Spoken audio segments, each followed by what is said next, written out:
Bonsoir à tous et bienvenue dans ce journal du 25 septembre 2021. Voici les principaux titres à la une de l'actualité.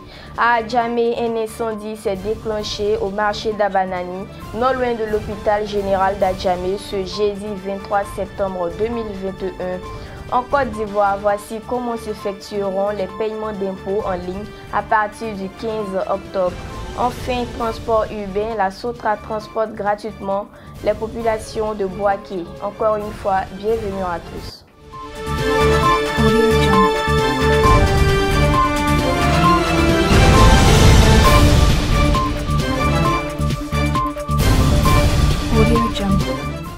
Comme annoncé dans les titres, dans la commune d'Adjamé, un important incendie s'est déclenché au marché d'Abanani, provoquant d'énormes pertes. Plusieurs magasins partent en fumée. Un véritable coup dur pour les commerçants de pain du marché d'Abanani, situé non loin de l'hôpital général d'Adjamé, dans la rue CAT, centre anti-tuberculeux, ce jeudi 23 septembre dernier, en fin d'après-midi.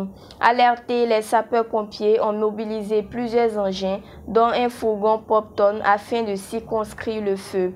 L'on ne déplore pas de pertes en vies humaines. Cependant, plusieurs magasins de pain ont été emportés par les flammes, comme l'ont déploré des propriétaires de magasins victimes. L'équipe municipale, avec à sa tête l'honorable Farikou Soumoro, se sont déportés sur les lieux assez rapidement pour s'enquérir de la situation. Les forces de l'ordre continuent ce jour de sécuriser la zone, rendant ainsi difficile l'accès à la dite rue. Et puis, la Côte d'Ivoire signe un nouvel accord de près de 100 milliards de francs CFA avec l'Union européenne.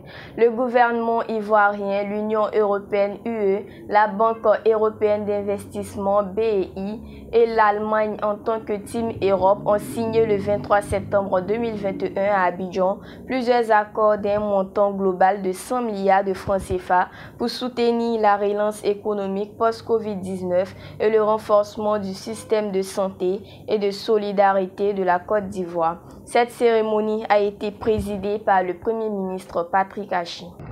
Poursuivons ce journal avec le mode de paiement des impôts en ligne. À compter du 15 octobre 2021, tous les contribuables qui n'effectueront pas leur déclaration et leur paiement d'impôts en ligne seront verrouillés dans le système, c'est-à-dire qu'ils seront grisés dans le système, a prévenu le DG des impôts, M. Ouattara-Sié, tout en indiquant que cette méthode en ligne va assurer la sécurité des recettes de l'État. Poursuivant, le DG des impôts a précisé que la déclaration en ligne se fera par les contribuables qui relèvent d'un régime réel d'imposition, mais que les petits contribuables utiliseront soit les smartphones, soit le terminal de paiement électronique TPE. Depuis la mise en œuvre de la réforme jusqu'à ce jour, seulement 40% sur les 160 000 contribuables font leurs opérations en ligne, a-t-il signifié par ailleurs. Pour rappel, la déclaration et le paiement des impôts en ligne ont été imposés aux entreprises par la Direction générale des impôts en début de l'année 2018. Dans le domaine du transport urbain, la Sotra transporte gratuitement les populations de Boaké. Le Premier ministre ivoirien Patrick Achi a lancé hier vendredi 24 septembre 2021 les premières lignes de bus Sotra à Boaké. Durant 48 heures, les vendredis 24 et samedi 25 septembre 2021, les services offerts par la Sotra à Boaké seront gratuits. Les populations de Boaké pourront ainsi se familiariser avec ce nouveau mode de transport dans leur localité. Il faut cependant noter que la Sotra assurera ses services de transport des populations tous les jours de 6h à 19h30.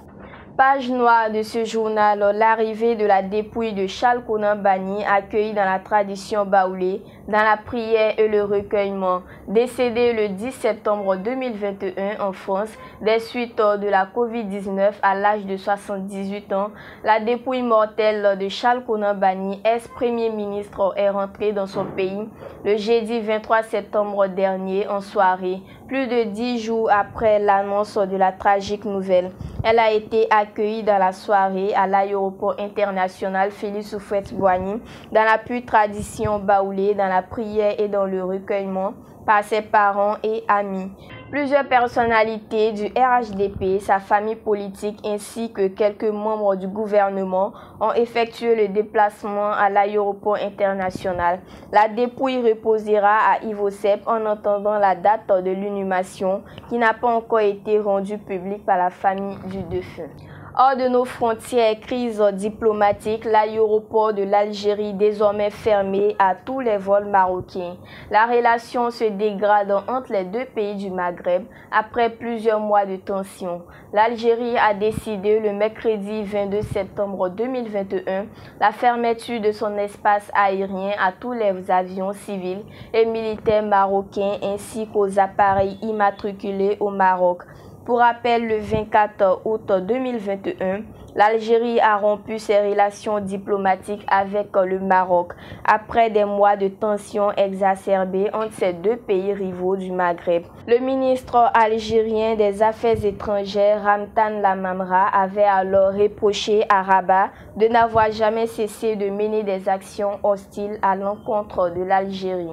Et c'est la fin de ce journal. Merci mesdames et messieurs de nous avoir suivis. Retenez bien cette citation qui dit « La connaissance n'a point de secret, elle vient à celui qui l'honore et fuit celui qui la méprise ».